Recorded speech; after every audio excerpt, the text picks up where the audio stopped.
Hello and welcome to another Block Spotlight with me, the most derpy one, aka MrSuryt. In today's episode we'll be looking at the Pulverizer. Pulverizer is a thermal expansion block. Here's the recipe. Looks a lot more complicated than it is. It's actually quite a easy machine to make. Piston in the top center. The middle block is a machine frame with flint on either side of that, and in the bottom line you have copper ingots in the bottom corners and a redstone reception coil in the bottom center. Now the piston is vanilla Minecraft, should be easy enough to make. It's just your wood planks at the top, cobblestone on the sides, iron ingot in the middle, and the bottom middle is a piece of redstone or redstone dust. The redstone reception coil, two pieces of redstone in diagonals to each other and a gold ingot in the middle. So your redstone reception coil. And probably the most expensive part of this machine is your machine frame. That's iron ingot in each of the corners. Outside middle spots are your glass block, which is sand obviously through the furnace, and a gold ingot in the center. So you will need to go spelunking in order to build your Pulverizer, but still a relatively cheap, relatively early game machine, and thankfully so, because it is a very useful machine. It works, a lot of people by now are familiar with the MrSuryt. It works very similar to the MrSuryt. I prefer the Pulverizer. It turns ore blocks into pulverized ore as opposed to dust in the MrSuryt, which in most cases the pulverized ore work in the same way as the dust, and in fact in most cases pulverized ore and dust are interchangeable. So whichever way you go, or even if you go both ways, if you're using a mod pack such as the Feed the Beast with both machines in there, I do prefer the Pulverizer for a few reasons, which we'll get into. Now, the machine itself does use Buildcraft energy or Minecraft joules to pulverize or smash things, as the name would suggest, Pulverizer. It requires a minimum of 1 Minecraft joule per tick, and maximum of 4 Minecraft joules per tick. Now a Stirling engine will produce 1 Minecraft joule, so you can run this off a Stirling engine, a very basic engine, and also an early game engine or power source, so you shouldn't have any problems powering this. I'm running mine off redstone energy conduit. So yeah, the configuration of the Pulverizer looks a little bit more complicated than a MrSuryt. Not too difficult to work out though. Over here you have your energy storage. The Pulverizer does store up to 4,800 Minecraft joules. Next to that, that's an empty Pulverizer, not connected up. This is what the storage looks like when it is full. Nice blue bar.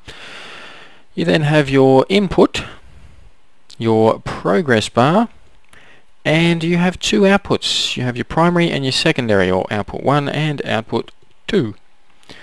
The output 2, the secondary, is one of the great advantages of the Pulverizer. It's your bonus, I guess, a bonus slot, which we'll also get into a little bit further on. The configuration tab over here is probably one of my favourite little features of the Pulverizer and a lot of the thermal expansion blocks. As you can see, there is a diagram of the Pulverizer, and the colours on the sides, top and bottom and the back correspond with the colours in this diagram. They also match up with the input and output.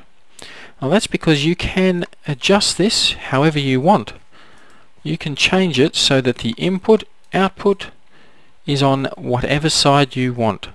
I usually have input at the top. You probably notice as I'm clicking there, you've got red for the primary and yellow for the secondary. You can actually change them to orange, a colour that wasn't previously there. Both of them now are the same colour. Now what that means, also orange is here, what that means is both of them will come out the same side. I prefer it that way. However, you may want to change it so that they come out separate. If you're pulverizing something, say like nether brick, which produces 2 items, or let's go for, I think it's nether rack, not nether brick. Let's put a piece of lead ore in there. Now lead ore has a chance of producing silver ore as a secondary product, or pulverized ore, lead ore as a primary. Now you may not want the silver and the lead going into the same spot, so you can separate it, have them coming out a different side, pumped into a different chest. Personally, I just have them all coming out of the one side. The pulverizer does link up, does connect to Buildcraft pipes, also connects to the hopper, which is very handy. Obviously oak wood's not going to do anything, so that's makes it very, being Buildcraft pipes being very cheap and easy, it's very easy to set this thing up early on. Now we'll have a little look at the bonus window down the bottom here. Like I just mentioned with the lead ore, a lot of things have a chance of producing a secondary. Now if we put the lead ore in here, as mentioned, it has a chance of producing pulverized silver dust. Ores have a 5 to 10% chance of producing a secondary ore.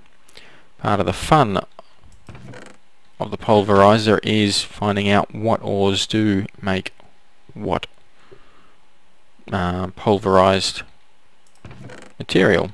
So that's one I will leave for you to work out. It is netherrack, not nether brick, so get rid of you. We'll take some netherrack, whack you in next. Now let's get rid of you. Netherrack and blaze rods both have a 50% chance of a secondary item. That secondary item is sulfur. It also produces cobblestone, so really I'm not 100% certain why you'd want to put netherrack through there, just for sulfur maybe. Blaze rods will turn into blaze powder, 4 blaze powder as opposed to the 5 you get in the macerator, but you do have the chance of producing sulfur. That's your sulfur there. So another possible way of getting your sulfur. Another thing to remember with the secondary slot, copper ore obviously produces gold ore as a secondary pulverized ore. Let's just wait for this to finish and we'll take you out. It's actually one in the machine that you can't see right there. If I was to try and put lead ore in here, you'll see that it does not start smelting it. And the reason for that, or not smelting but pulverizing, is because the secondary ore that the lead produces is not the same as what's in this window here. So if you have a different ore in here to what this can potentially It may never, that entire stack may never produce a silver ore, but just because it has that chance to, this spot here has to be empty. What a lot of people do is the standard block, standard configuration has your red spot here, your out, your primary out here, yellow top and bottom.